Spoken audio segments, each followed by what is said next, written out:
True power doesn't scream. It doesn't beg to be noticed. It stands in silence and is still felt.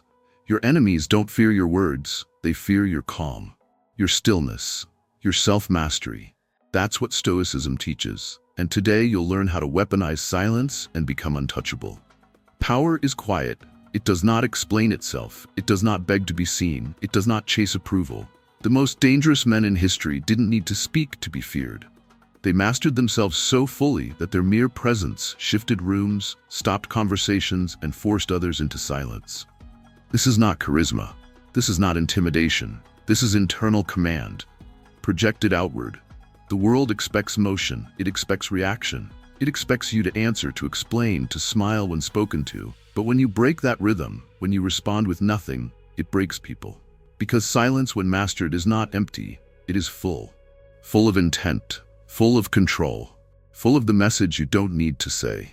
A man who can sit still in the face of provocation is a man in command of himself. And a man in command of himself cannot be controlled by others. That is the root of Stoic power. Not in dominating others, but in being invulnerable to them. And the irony? When you become invulnerable, you gain control over those who aren't. Let others scream. Let them boast. Let them puff their chests and swing their words like weapons. While they waste energy trying to prove who they are, you sit in calm. And in that calm, they will feel the difference. Because presence is louder than volume, and silence is heavier than noise. Watch the man who doesn't move unless necessary. The one who lets others rush to fill the silence. The one who doesn't answer right away. That man owns the room. Without words, without posture, without performance. He is the axis the space rotates around. Why? Because restraint signals certainty. And certainty is intimidating. The eyes reveal more than the mouth ever could. Most people can't hold a gaze for more than a few seconds before they flinch, look away, or fidget. Their nervous system betrays them. Their uncertainty leaks out. But if you learn to hold eye contact, not with aggression, but with stillness, you communicate something ancient, something primal. You say, "I see you, and I am unmoved by you." This is not a stare of dominance. It is the absence of fear. And the absence of fear is terrifying to those who are used to being feared. People project their own insecurity onto silence. They will wonder what you're thinking. They will start overthinking their own words. They will feel the pressure, not from you, but from within themselves. That is the true effect of the empty stare. And the beauty of it? You never had to change your tone. You never had to interrupt. You just looked and waited, and they revealed everything. Most conversations are battles disguised as dialogue. People listen just enough to respond, but not enough to understand. They speak to gain ground, to assert control, to prove that they matter. But the Stoic doesn't need to win that game. He plays a different one. He lets others expend energy. He watches. He listens. He waits. And when he speaks, if he speaks, it matters, because he doesn't fill the air with noise. He only speaks when there's weight behind the words. His speech is not casual. It's calculated. Not manipulative, but intentional. And that intention is rare. And what is rare is respected. There is a reason interrogators use silence. A 4-second pause in a conversation causes measurable discomfort in the human brain.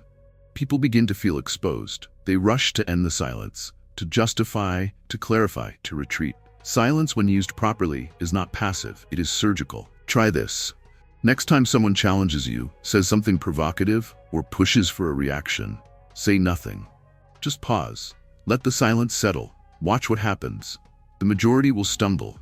They will try to soften the tension. They will explain themselves. They will react to their own discomfort. And in doing so, they will reveal more than they ever intended. Because silence is a mirror. It shows people who they are. And if they don't like what they see, they panic. The more reactive a person is, the less power they have. Reaction is surrender. It says, "You moved me. You changed my state. You disrupted my control." And every time you react impulsively, you give away that control. You give away your power. But when you pause, when you sit in discomfort without showing it, you do the opposite. You make others uncomfortable by being comfortable. You radiate control, not because you're trying to control others, but because you've mastered yourself. In Stoicism, this is known as apatheia. Not apathy, not indifference, but disciplined emotion. It is the ability to feel deeply but act wisely. to choose your response rather than be dragged into it. Think of the man who stands unshaken in the middle of chaos, who is calm while others are crumbling. He is not superhuman, he is trained. Trained in self-observation, trained in discipline, trained in resisting the urge to prove or perform. And the effect? Everyone around him starts behaving differently. Their voices lower, their movements slow, their confidence wavers. They defer without realizing why. Because they are reacting to energy, not words. The Stoic doesn't seek power over others, but paradoxically, he gains it by not needing it. Stillness is not passive, it is pressure. The absence of unnecessary movement creates a vacuum, and people rush to fill vacuums. They start talking more, explaining more, revealing more, while you sit, silent, still, centered, listening. The world rewards movement, but movement is not always progress. Sometimes it's panic, sometimes it's weakness disguised as action. The Stoic learns to separate the two. He moves when he chooses, not when he is pulled. When you walk into a room, do not rush, do not scan nervously, do not greet with performance. Let the room adjust to you. Let your pace set the rhythm. Sit slowly, move deliberately, make no unnecessary gestures. People will notice, not consciously, but they will adjust. Their voices will shift, their tone will soften. Because presence is contagious, and yours is disciplined. When you speak, speak slowly. Remove filler, remove apology, say only what matters. The fewer words you use, the more weight they carry. Let people feel the tension of your pause. Let them lean in, let them wait. And if you say nothing, even better, because now the silence speaks for you. Emotions are fuel, but if leaked, they can be used against you. Anger once shown becomes a weapon others can sharpen. Fear once seen becomes a doorway. Excitement once exposed becomes a hook. Your power lies in controlling what others can see and feel. You are not a robot. You are not suppressing emotion. You are governing it. Emotions are not the enemy. Reactivity is. A Stoic man feels deeply but chooses when and how to express. He is not cold. He is not distant. He is precise. Imagine standing across from someone who is trying to provoke you. They insult you. They mock you. They poke, prod, escalate, and you give them nothing. No flinch, no smirk, no frown. Just presence. Just silence, just stillness. They will start to feel small because their entire performance is being swallowed by your calm. And when the crowd sees that, it shifts. Respect moves, power transfers. The mask you wear is not to deceive. It is to protect your focus, to create ambiguity. And ambiguity is power. When people can't read you, they can't prepare for you. They cannot manipulate what they cannot define. They cannot fight what they cannot touch. You do not need to show anger to enforce a boundary. You do not need to raise your voice to stop disrespect. You do not need to prove your intelligence to be understood. Your presence, if forged through discipline, speaks more than any argument ever could. Let others broadcast their emotions to the world. Let them be readable, predictable, vulnerable. You sit in stillness, not out of fear, but out of choice.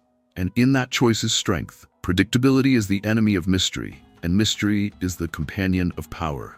The man who is always seen, always heard, always available, loses value. Familiarity makes people comfortable. And what people are comfortable with, they no longer fear. So create strategic absence, vanish without explanation, retreat without warning. Let them wonder. Let them fill the void with stories, because the mind always imagines worse than the truth. Julius Caesar would vanish from Rome before making a move. His absence created fear. Speculation, uncertainty. When he returned, he didn't have to convince anyone of his power. They had already built it up in their minds. You don't need to disappear forever. You need to make your presence rare enough to be felt when it arrives. Say less, appear less, move with purpose. Every action becomes meaningful when it isn't constant. Power is not taken, it is felt. It is projected through control, not of others, but of self. And in mastering yourself, you create a mirror that reflects others back at themselves. Most cannot handle what they see, and they will retreat from you, not because you attacked, but because you didn't flinch.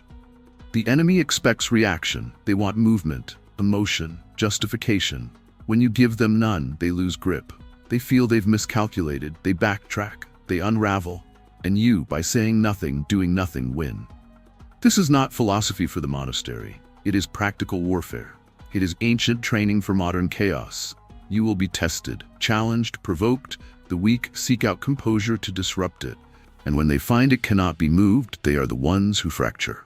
You will feel the urge to explain yourself, to defend, to justify. Resist it.